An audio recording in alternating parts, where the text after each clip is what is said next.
What's up, everybody? Welcome to an episode of Call Her Creator, powered by Stan. I'm your host, Caitlin Rhodes, and today we have a cool episode. I'm excited about this. There is a performance playbook. I'm showing it to the camera right now if you're watching this on YouTube. But Meta put out this Reels playbook, and I'm either going to roast it or I'm going to tell you guys some good tidbits that I have found inside of this playbook to help you guys up your Reels, I guess. If anyone is like me, the Reels views over on Instagram have been complete garbage. If I'm being honest with you, I'm playing around with my content. I'm doing funny skits. I'm using original audio. I'm using trending audio, and nothing is performing how it typically does. But am I giving up? No. And hopefully me talking to you guys today will maybe inspire you to maybe change some things up, try some things new. Maybe we'll find some goodies inside of this performance playbook. I don't know. So before we get into it, first off, I want to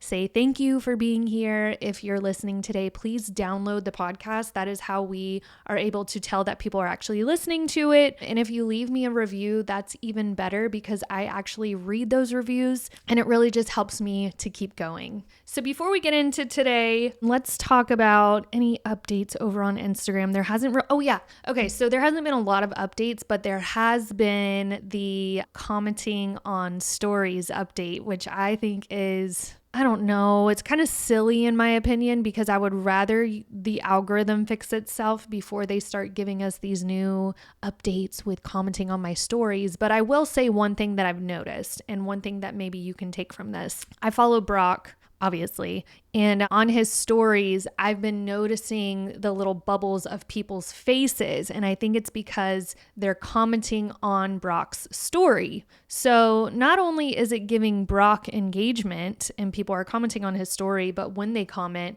I'm seeing their face up on my story highlights. So it's kind of helping me, helping them get discovered by me as well. So I don't know. I always tell you guys when there's a new feature out, you should go and test it. Maybe go comment on my story and people will see your little face pop up on top of my story face bubble. It's going to show your story face bubble. Maybe test it today. Go watch one of my stories, leave a comment, and then maybe ask your friend. They'd have to be following me to see me up in the story highlights, but ask them if they can see your face up there. To be honest with you, it's kind of intrigued me with Brock's story. When I see that, I end up clicking on the people just to see oh, who's that commenting on Brock's story? Or maybe I know who it is and I feel like I need to go comment on the story too. So that's just something to think about.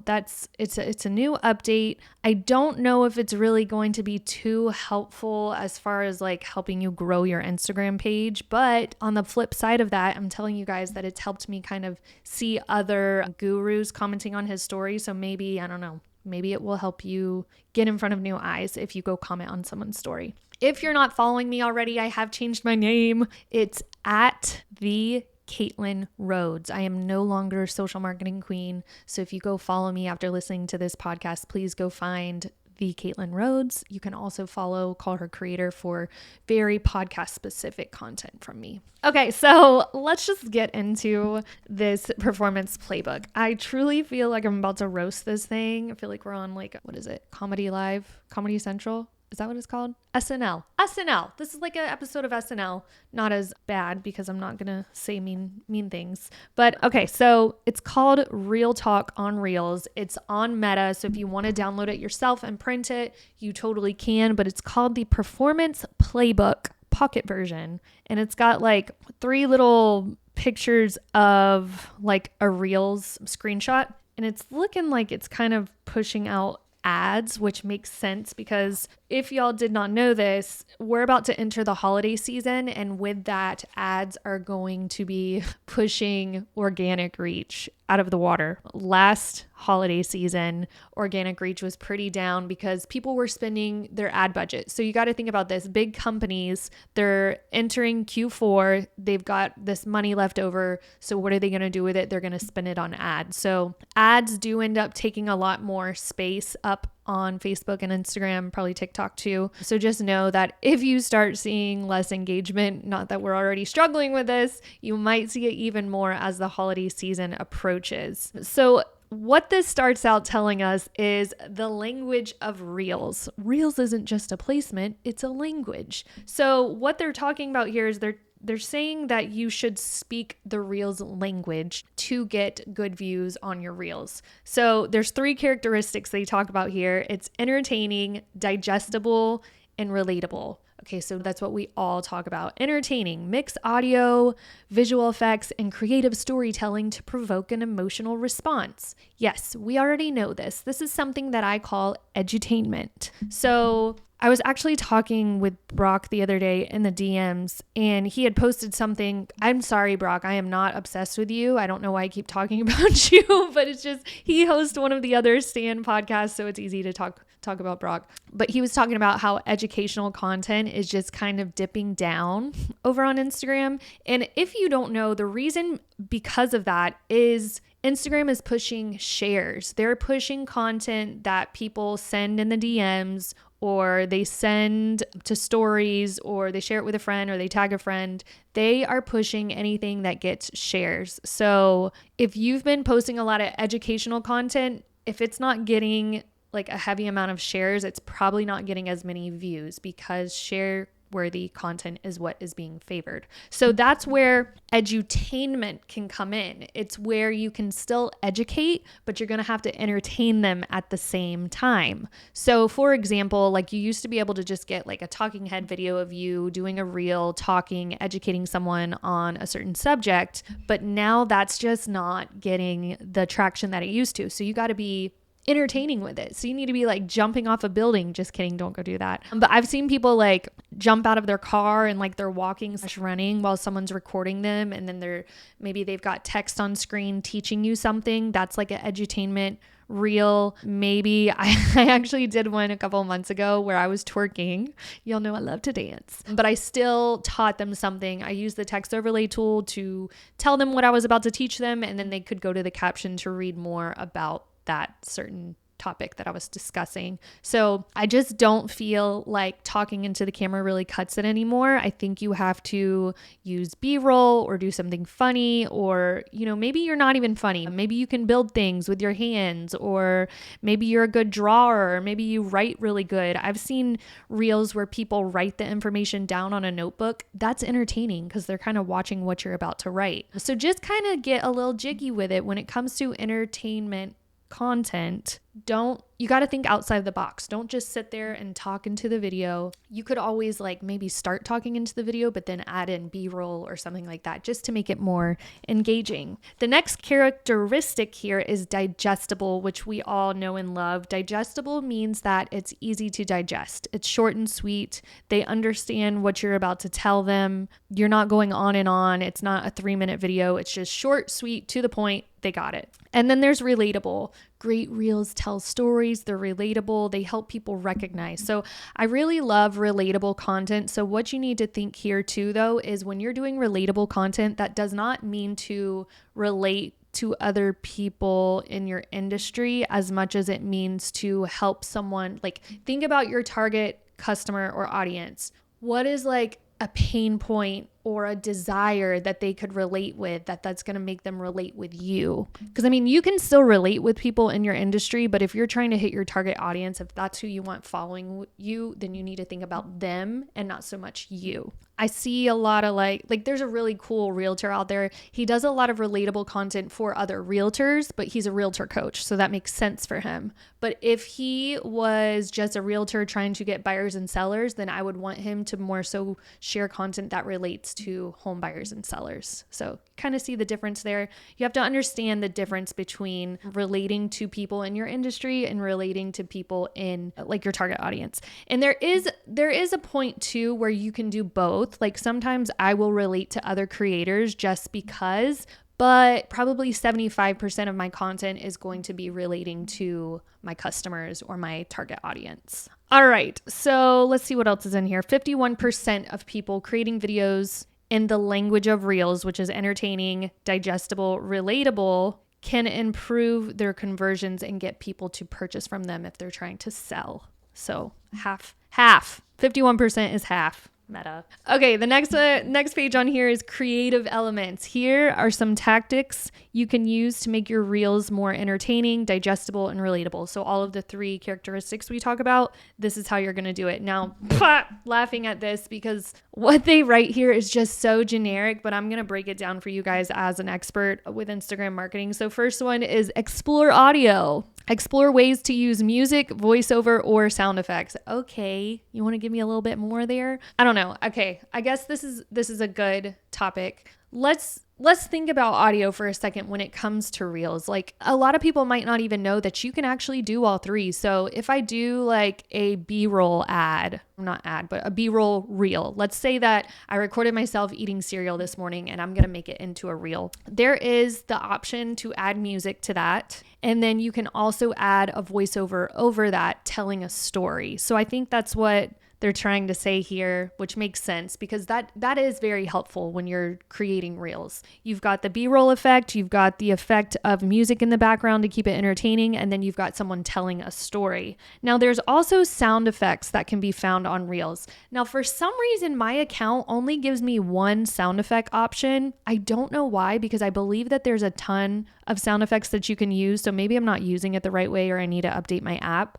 But since there's not a ton of sound effects for me inside of the Instagram app, if I want a sound effect, like maybe a page turning or a kaboom or a siren or something like that, I'll save my video from Instagram and I'll pull it up into InShot, which is my favorite video editor for Reels. And they have a ton of different sound effects in there. And then I'll just add it in InShot and then re-upload it over to Instagram Reels. Editing techniques, which is, this one's good. Play with editing techniques like transitions or fast edits. So if you did not know, Instagram Reels, you have the editing option to add in a transition so that you don't have to do it yourself. So way back when, 3 years ago, we were having to do our own transitions where like you shake the camera or you jump in or jump out or you use your hand and then you're in a different background. What's cool now is that Reels has added these little buttons when you're editing a reel, as long as it's 2 or more clips. So maybe you have 1 long clip, split that clip in half so that you can get this option to add a transition.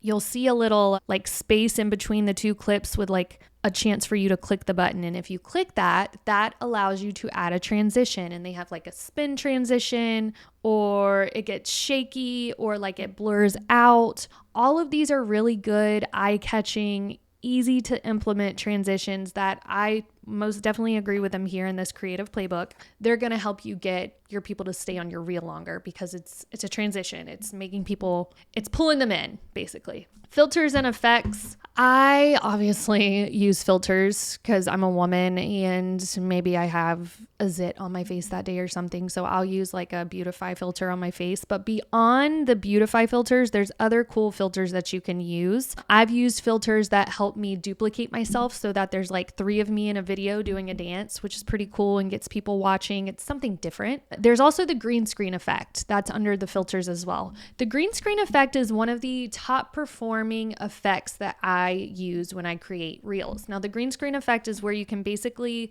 record yourself and then add something in the background of you, like a video or a photo. So this is great if you want to show off like a new product or offer. Maybe you're a realtor and you want to show a home tour. Maybe you are an industry expert and you've got a screenshot of a Google article and you want to talk about it. I highly recommend using the green screen effect. If you've never used it before, obviously that's your homework for this episode is to go try it out. But I'd try implementing the green screen effect like probably once a week because that's how good they perform. Hooks are in here. Use the first 2 seconds to capture attention. So I typically read and preach like the first 3 to 5 seconds, but Meta is saying the first 2 seconds. So that is just so crazy how fast our attention spans have gotten. So in the first 2 seconds of your reel, you are either going to have to lock them in with a really good hook, or you're going to have to add some movement, or something's going to have to happen within those first 2 seconds, or they'll just continue to scroll.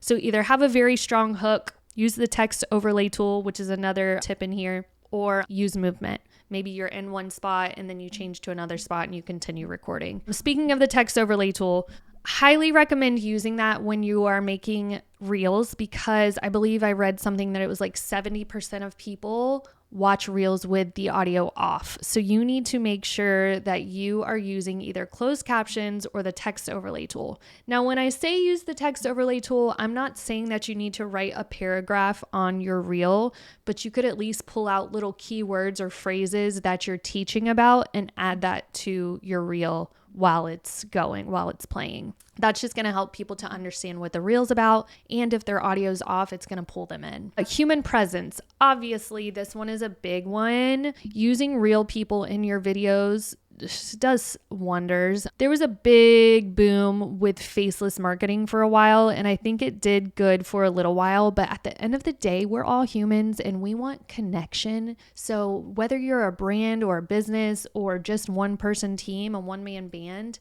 showing up every once in a while, showing your face is really going to help build that connection of you and your viewer who's watching the screen. So I highly recommend showing up in video every once in a while. The last thing here is swap the polish for a lo-fi or UGC. So I'm not going to get into UGC right now, but as far as like the word polish really popped out to me. And if you've been with me for a really long time and watched my reels for a while, you've probably seen me become a little unpolished with how I used to be. I used to think that everything had to be perfect, my makeup, my background, the filter, all of it. But now I'm just at this point where like people don't relate to packaged and polished. They want messy and unpolished. And sometimes I'm a little unhinged, and there's people out there that relate with that. So don't feel like everything has to be perfect and polished. Meta is telling us in this playbook that that is not the case. You do not have to be perfect all the time. Okay, so editing techniques. There's a couple that they're talking about in here that actually help with views, which I agree with these. So the first one is transitions. We just talked about.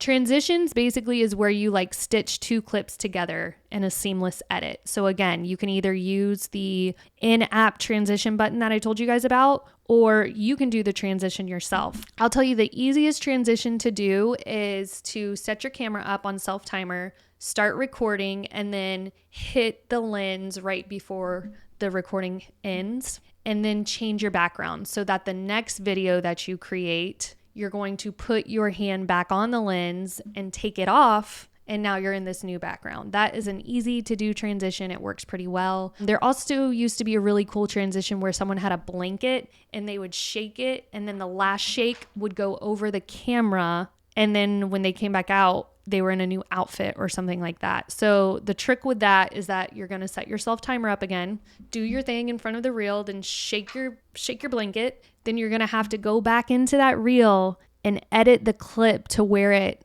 stops when the blanket is over the lens, okay? Then you're going to hit the self timer again and you're going to shake that blanket again. Now you're going to edit this new clip to where the blanket is in front of the lens again. So now when you play it, it's going to look like you shake the blanket and then you're going to be like in your new outfit or your new area, wherever you are. It might sound a little confusing as I'm explaining it here, but it's a cool transition. If you need help with transitions, I mean, a quick Google search online, there's going to be a ton of like YouTube videos and tutorials out there if you're really trying to get fun with your transitions. Zoom is another easy to implement editing technique. There's actually an effect on Instagram Reels. If you go to effects and you search, you can search zoom, and like there's effect where there's like a slow zoom. So if you are sitting here like I am now, like recording a podcast, and you don't have any movement, you could at least put that slow zoom in there. There's also like a fast zoom where it cuts in and out. There's one that follows you. So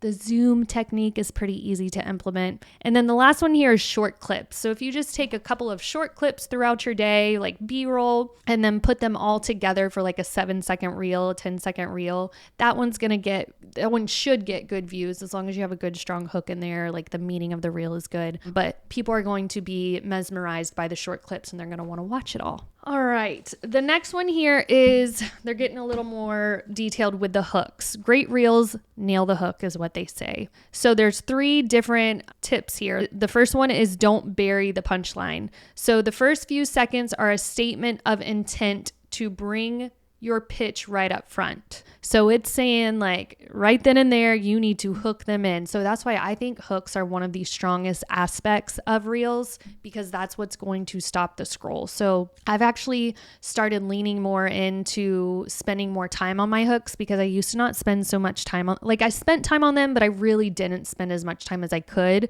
So now when I have a really great reel in mind, I'll go to my notes app on my phone and I'll kind of start writing out different hooks that I could use for that reel, and I'll just start listing them out. And the more I like list them out, the more that come to me. And then I'll kind of read through them all and be like, okay, if I was my target audience, which hook right now would kind of pull me in and make me keep watching the video? Which one's the strongest hook for me? So that's a little tidbit for you. Another hook suggestion is to ask a question. Take your product idea and turn it into a question. Like, we have a new foundation. Want to hear the secret hack for flawless skin? So that's kind of like a product based. They have a new product. It sounds like, hold on. Oh, I read that wrong. I'm sorry. It's saying, instead of saying we have a new foundation as your hook, instead flip that to ask a question. Want to hear a secret hack for flawless skin? See how much better that sounds? Like,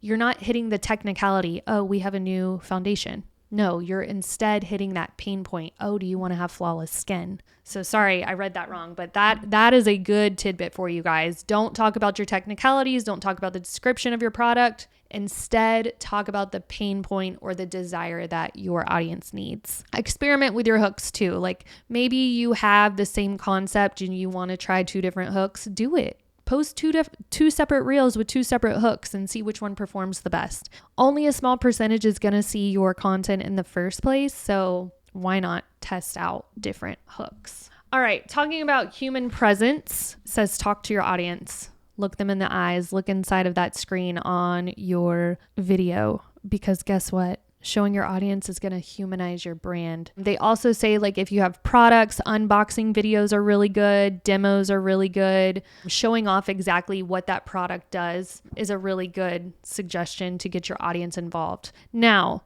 they've got a little research in here. Now, this is based on people who advertise their reels, but based on a sample of over 1 million reels ads, we see that reels with human presence had a 27% higher click-through rate. So that's pretty huge when it comes to ads itself, because you want people to click on your ad. So they're saying that 27% more people clicked on that ad because there was a human involved. And I highly attest to that. Get your face involved. So here at the studio with the girls, I'm going to start assigning them to do a reel like every Monday with all of the team inside of it, because we've noticed, we see it on our reels results. When we add our face, when people hop in and they're showing off their personality, it performs way better than Darby posting a carousel about our services. So get your team involved. You don't have to do it all. Now, if you are a one-man band, you are going to have to do it all, but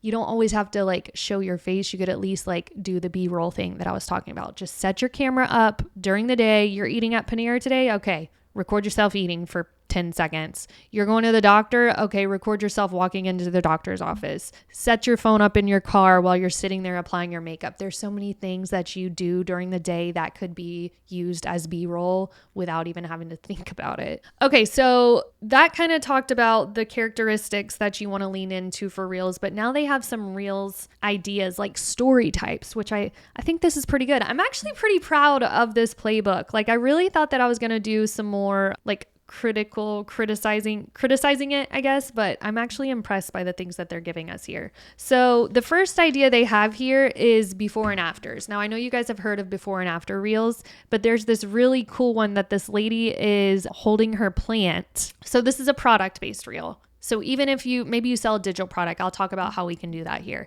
So she's got a product, like a physical product, and it says my plant's before plantee, and it's like this really small dingy plant. And then the next part of that video says my plants after planting. And it's this huge plant that she can barely hold. And then the third video is showing off the product. So that's really good. Let's imagine that there's a lot of you on here that listen to me that are teaching women how to make money online. Like, let's just talk about MRR. So maybe you could do like a sad face, the first one that says something like, before I got MRR, and it's you like holding your phone and you're sad. Maybe you make your hair all gross and you look like, make yourself look like you're homeless. Okay. Then the second one is going to say, after I purchase blah, blah, blah, whatever course it was. Now you're going to have your makeup done, your nails are done, like put your purse on and just walk with confidence, you know? So like you're showing off how you did this life change and it changed your life. You're showing the dramatics of it. You're showing the before and after of doing that one thing. These are very powerful type of reels and should be used for any product or service provider that's out there. If you're listening to this podcast today, before and afters are what are going to be powerful for people to really believe you and trust what you have to offer. The next one here is the Q&A, which I love. I used to do these a lot more than I do now, but like what you do is super simple. You have a video and you use the text overlay to write the question out. And then it's you answering that question, but you're going to want to try to keep it under 30 seconds. You can go up to 30 seconds, but anything over that, Instagram has already said that reels over 30 seconds do not get as much traction. So these are simple. What I do love about these Q&A reels that they're showing, because they have little pictures, the question is like 5 to 6 words. It's right in the middle of the video and it's black and white. So it's super easy to read. They're also using that super simple font. So it's not like cursive font or hard to read font. It's just simple, easy to read. If someone's scrolling, they're going to be able to see that super easy, stop and listen to your answer. Okay, so that's kind of the gist of what's inside of this playbook. I think those are pretty good tips for you guys. I think to close out this episode, my own personal tips, what I have seen work. Obviously, short reels work the best for me when it comes to views. But if I am trying to sell something or push someone to my website or something like that, I have seen longer form videos perform better because I can tell people are paying more attention, they're very invested, so they're going to take further action. So you can kind of tell, you know, like more views, shorter video, obviously, longer video, they're probably going to be more invested and take the action that you want them to take. The next tip I have is keep your text short, simple, to the point. If you don't know how to use the text tool or you're really kind of confused on what you should be writing there, I always use like keywords, key phrases, keep it short and simple and easy to read. Spend time on your hooks. Ask ChatGPT to come up with some hooks for you. I'll be honest with you though, ChatGPT has not been giving me good hooks lately. You know what has though? I've been going on to Pinterest, and Pinterest has some good hook experts out there that are giving us these free resources. So go look over on Pinterest for some good hooks. And then lastly here, you know, I'm always a big, huge fan of trending audio, but I've been playing around with trending audio and original audio, whether that's me talking, whether that's me taking audio from TikTok and uploading it over to Instagram.